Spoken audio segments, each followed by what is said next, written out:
So my name is Warren, this is my colleague David. We are at Discrete Labs. Today we're presenting something called Yellow Submarine, which was just announced yesterday. It's a universal privacy Dapp for Web3. We're really excited about it. It's a collaboration between Columbus DAO, which is a green project that's a collection of a bunch of people kind of involved in the Findora ecosystem, Findora Foundation, and then also Discrete Labs. So Discrete Labs is about 60 people across 5 different continents, 80% engineering, design, and product. So we like to build stuff. Really excited about the application, and just a few disclaimers, to set the stage. So this is an MVP on testnet. We literally just finished this basically yesterday. It's going to be super buggy. We're going to be, crossing our fingers that it works. It's running on Robston, so there was some issues, yesterday, I think, with Findora, as everyone probably knows. There will be dragons, I'm sure. And then obviously, every project has trade-offs. So, there's some trade-offs here. And we can kind of walk through those a little bit. There may be some trigger words. If there's trigger words and you see them, just breathe. It'll be okay. We'll get through it. But we're all in this, for the long haul. And then there are some limitations. So this Dapp is it actually only goes one direction. The fully complete version will go both directions. So we can kind of explain what that means a little bit.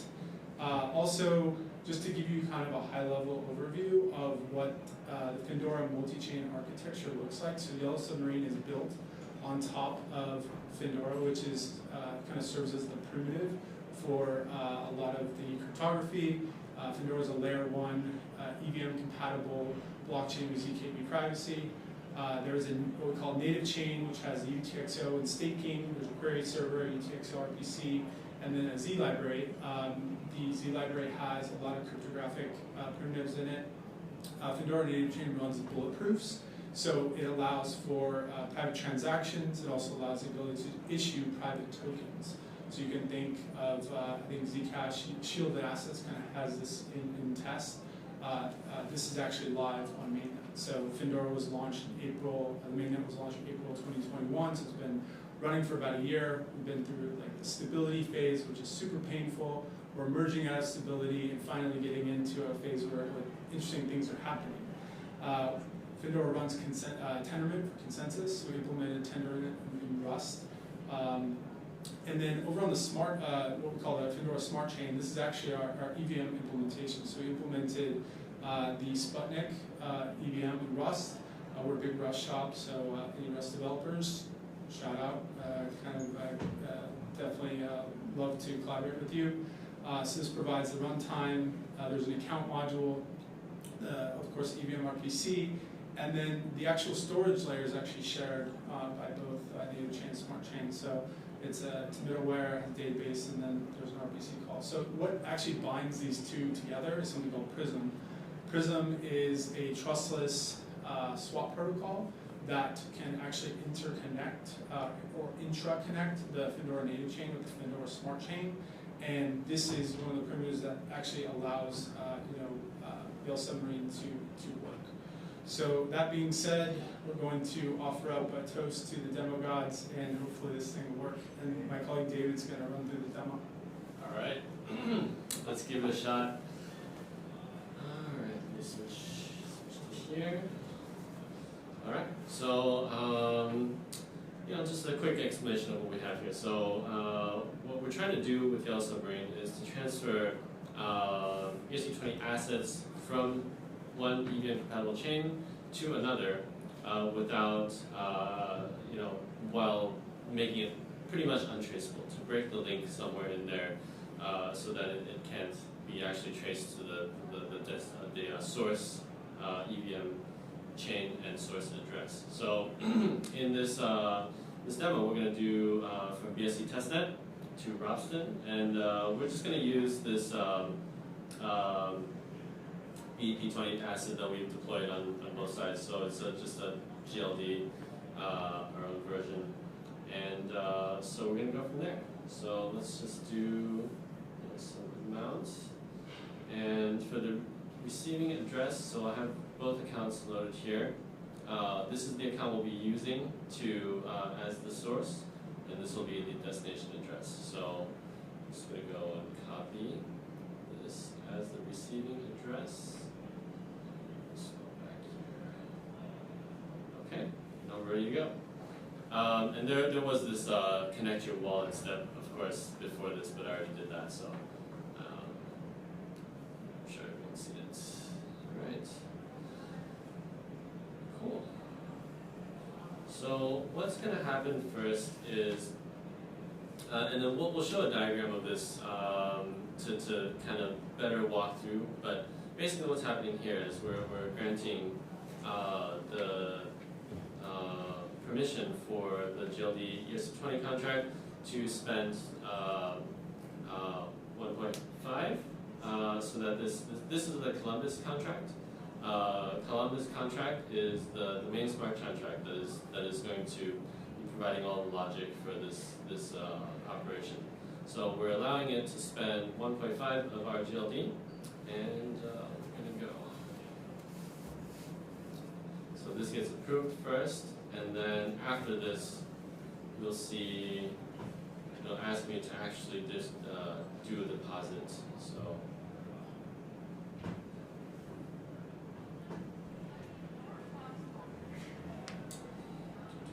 Yep, okay. So this deposit transaction is going to invoke the Columbus bridge, and then the bridge actually talks to the Columbus contract to go ahead and do the transfer from the GLD contract to itself, and thereby locking the funds. So we're going to go ahead and approve that as well. And then while this is going, like once that happens, actually what is going on in the background is, should I cut to the diagrams or not yet? No, we'll let it go. Basically, it's going to start the process of doing the actual cross-chain bridge. So by the time we get to step 2, the assets will have already crossed over to the Findora EVM. And then over to the Findora UTXO, and then that'll be where step 2 kicks off. So bar to a bar. Give it a second.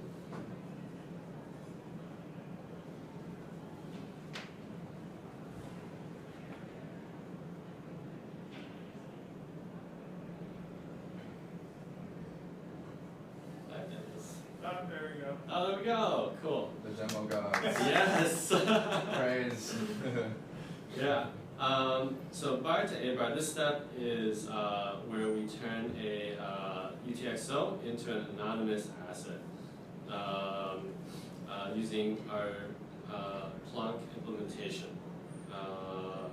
And disclaimer here, I'm not the cryptographer who can make it, so I'm not going to be able to explain to the depths what is going on. Maybe explain what bar and bar. Yeah, so bar is stands for blind asset record. It's the same as a UTXO. It's just it says blind, but it's not. It is fully public. And then an A bar is an anonymous blind asset record. So that's what those stand for. So we've successfully converted the UTXO to a private asset, so an anonymous asset here. And what we're doing now is consuming the A bar and then turning it back into a bar, so back into a normal UTXO. And that is successful. So here basically we're crossing the chain back to Robston. Well, not back to Robston, forward to Robston.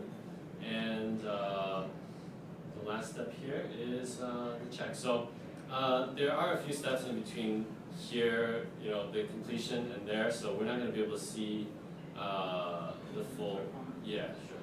Let me click all these actually. So deposit. It's not that interesting.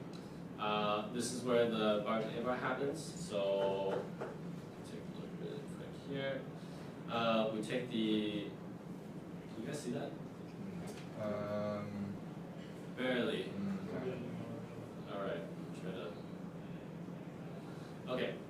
happening here is we take the original input and then consume that and then turn it into a commitment, basically. And then that'll be the A bar. And then this asset type is basically, it'll show you that our custom asset type on the Findora native chain. It's a GLD token, pretty straightforward. And then on the second transaction, we'll see that a bar was actually consumed in order to produce a UTXO, a normal UTXO. So this one, yeah. And then cross-chain, this is basically invoking the smart contracts for the bridge and what is actually going to transfer over and target network check. So we'll see if it actually showed yet. It's probably not there yet because what's happening here is actually it's crossing the bridge. There's the relayers that are doing the proposals to make this transaction available on the Rapston chain, and also on that side there's a bunch of smart contracts that need to execute in order to release the GLD on that side of the bridge to the destination address. So it'll take a little time, but we'll keep this going. So at some point we'll see 1.5. So it's not really done. Not done yet. Yeah, It's so a little bit. We'll check. Yeah. In the interface there should really be another, but So that one you would are- go for a long time. Just to be clear, you are directly transfer, like bridging the token from your native chain to Robston. That's right. You are not going to like EVM you have like Nope. in that Robston. That's correct. Yeah. That's correct. Yeah. Cool. So we can flip back. Yeah. Alright. Cool. I'll do this part. Yeah. So basically, the really simple user version is we connected the Web3 wallet, selected the source and destination networks, and click go. Pretty much that was it. And then the more detailed version, let's really kind of dig in a little bit into the inner workings. So keep in mind though, we literally just finished this, so the workflow probably isn't, the diagramming probably isn't like 100%, but it is very close, so it'll give a great idea of what's actually going on. So we're going to start from the green bubble, which is the source address, and this is when we start to interact with the actual front end. So the front end firstly asks for approval, like we saw, for the Columbus contract down here to spend a certain amount of ERC, and then spends it to itself.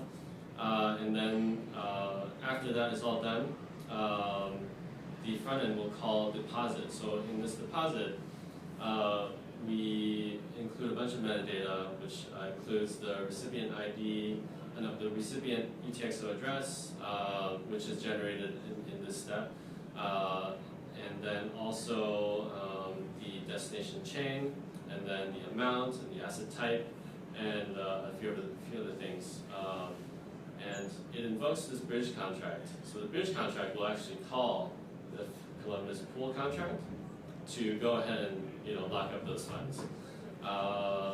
And then we have this bubble here to indicate that yes, we did have to provide liquidity on both sides of this transaction, of course.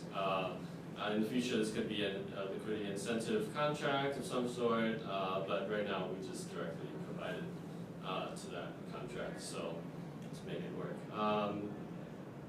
Yeah, so after it's confirmed that everything is, all the funds are locked up, then we go to this, this contract will actually emit an event for the relayers to pick up for the bridge. And, after voting, proposal stuff, we'll do an execute proposal. And the Columbus Bridge contract, this is the Findora side now, by the way. So on this side, we'll execute that proposal, and it will in turn invoke our Columbus relayer contract because Prism++ is a generic contract, so this helps with that interaction. Basically, what happens here is there are mint transactions that are placed in this Prism contract, and at the end of every block, the Findora account ledger will check that and consume those mint transactions. So the mint transactions, once it's consumed, it will mint those assets on the Findora UTXO. So that's how it makes it over to the Findora native chain. Okay, and then here is really the meat of it. So this somehow went down there. Anyways, step 10. So this is where bar to A bar happens. The blind asset record becomes anonymous blind asset record via a variety of cryptographic commitments. So, for example, actually I have a list, but they're not here. So, if you're interested in exactly how this works, it's readily available in code to look at. So that's already live on testnet, live on our, what was it? Yeah, live on testnet, live on April testnet, yeah. So, and then in the middle here, we have the anonymous wallet. So basically, all of the parameters that came from creating this A bar are stored in local store by the front end because we're going to directly use it to create this this transaction number 11, which should be up here in this arrow, in order to convert it back to a normal asset, a normal transparent asset.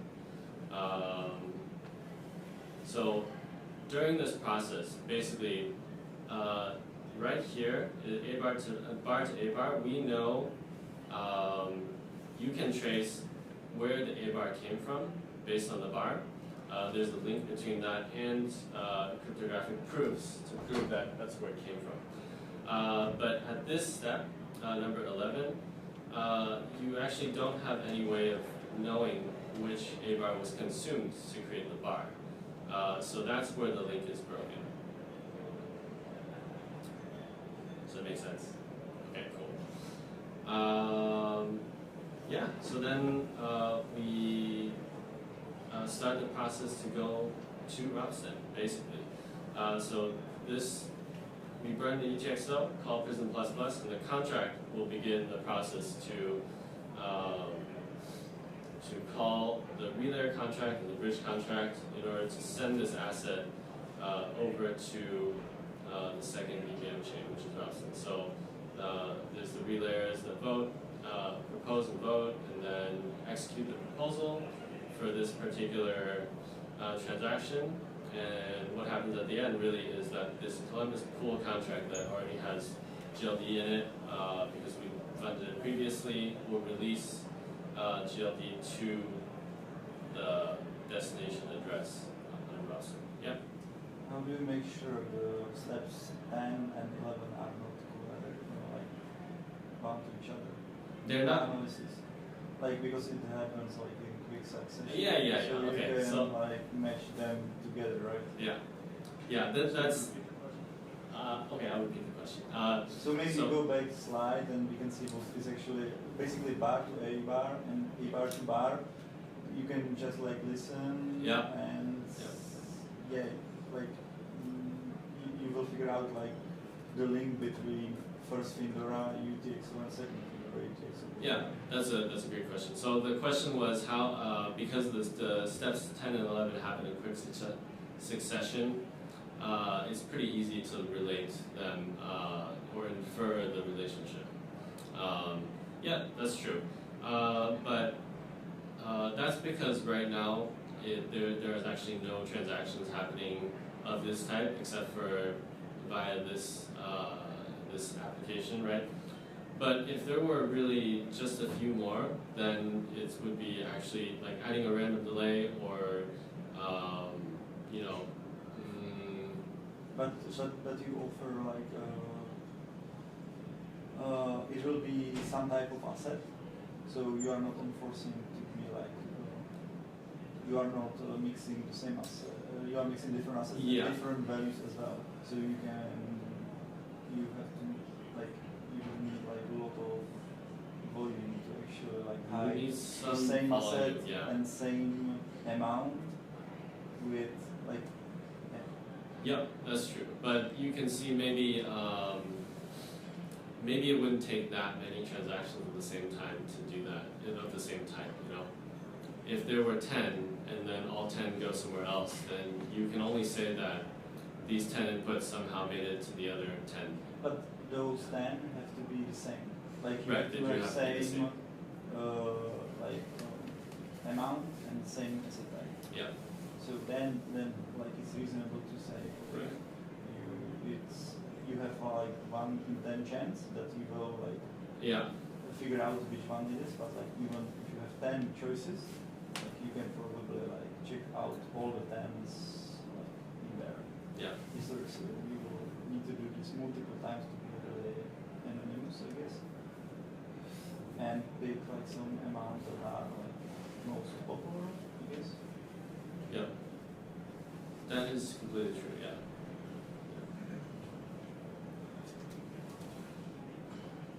Cool. Okay, so next.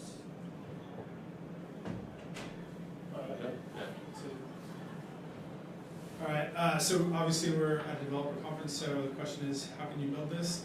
So our initial goal was to finish the Dapp, build the SDK, and write all the documentation. We basically got one of those 3 done. So we finished the Dapp, it's been working. The team is quickly putting together an SDK. There's going to be a follow-up in a week or 2. So we're going to open up the SDK for developers to be able to build their own versions of this and be able to fork the repo and kind of experiment. And there is an existing toolkit. It's basically everything is built on open source. Findora, GitHub.com/Findora network. All the repos are there. Everything we use is all there.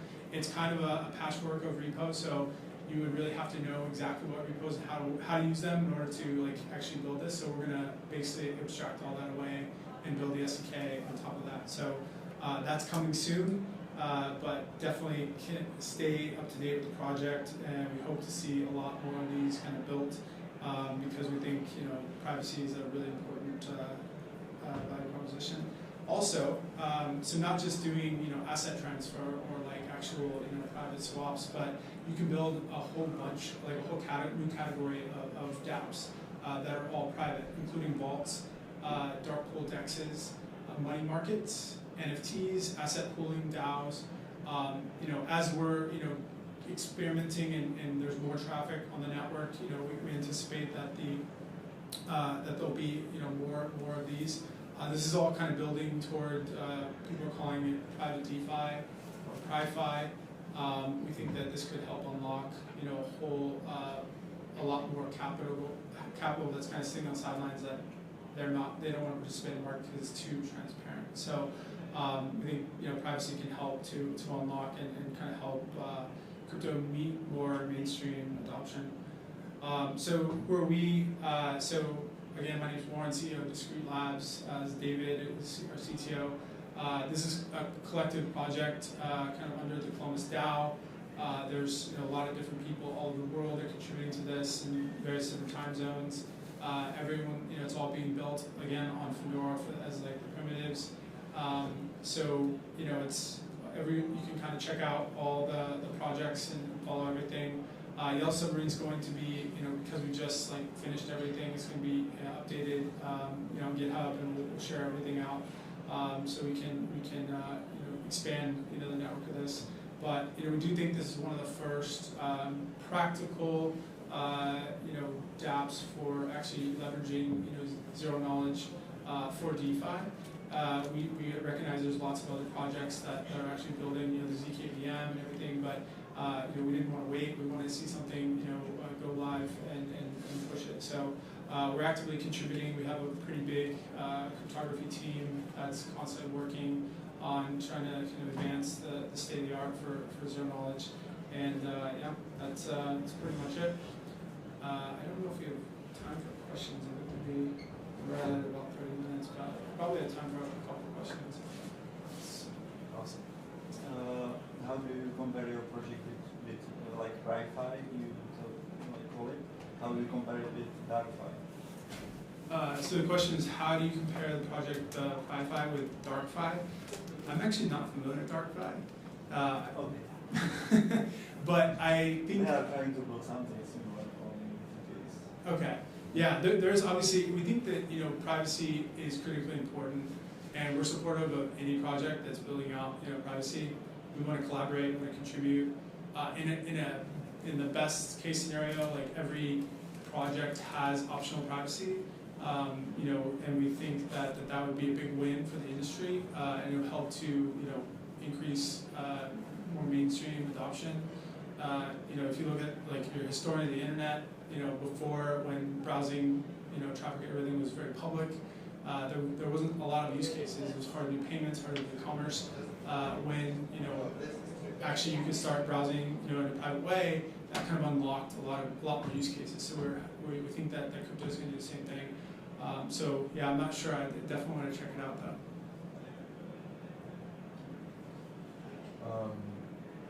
I have a question about what's coming next for Findora. Is Yellow Submarine the first implementation that you guys have, or? Yeah. So that's kind of a good question. So kind of going back to I think this slide, the question is what's next. So Columbus DAO is going to probably increase in size in the participants, and I think on the roadmap, they have things like private vaults, dark pool dexes to prevent front-running attacks, private money markets. I mean, once you start to increase the level of privacy in crypto, it unlocks a lot of new behavior, right? And actually, it helps to build more fair markets as well. So without bots front running, you can actually realize like the true price, true value, and we think that's like super important. Same with NFTs. I mean, 80% of the art world is actually private auction, right? So NFTs are really obviously really popular. Everyone likes to show their their portfolio, but we also think there's a lot of kind of trapped capital right now that wants to participate in the market, especially like high net worth individuals that want to be able to deploy capital without revealing actually how much they paid for a punk, even though everyone likes to brag about how much they paid for a punk. A lot of people that don't want that. So, but that's why we think privacy should be optional, right?